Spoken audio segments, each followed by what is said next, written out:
So on this September morning, when in this place of tombs the Abbey family has a new baby, we come to what is the most famous tomb of all.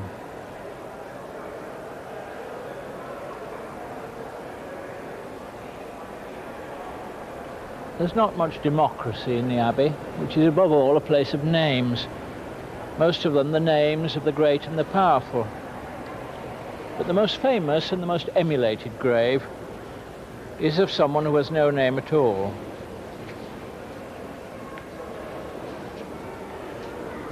The notion of the tomb of an unknown warrior was that of David Railton, an army chaplain in the First War, and it was taken up enthusiastically by the then Dean of Westminster, Dean Ryle, though there were some misgivings in high places.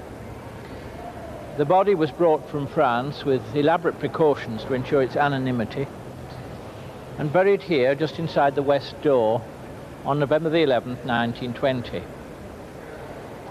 No one else had ever been buried at this spot, and digging down they came straight away to the sand and gravel of Thorney Island. Then the coffin was put in and filled with soil that had been brought from the various battlefields in France. A precise reversal of the Rupert Brooke poem, "There'll be some corner of a foreign field that will be forever England."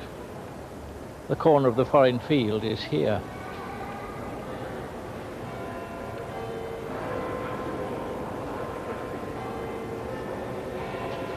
The burial itself was not auspicious, crowded as the stone itself is crowded, with obvious dignitaries, and a clutch of those generals and field marshals whose boneheadedness had probably helped to put this soldier in the grave in the first place. But in time, such accretions fell away, and though this is a routine stopping point for heads of state, its associations have always been popular and pacific. The notion of the unknown warrior retaining its power simply because he could be anybody. Unlike the cenotaph, which is just up the road, which is and means an empty tomb, it has come to house our conflicting attitudes to war. The services at the cenotaph under the cold eyes of Earl Haig, somehow seeming to celebrate what they also deplore.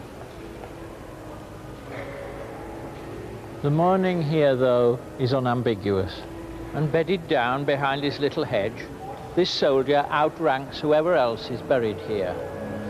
This is the most honoured grave in the Abbey. All other graves can be walked over, but not his.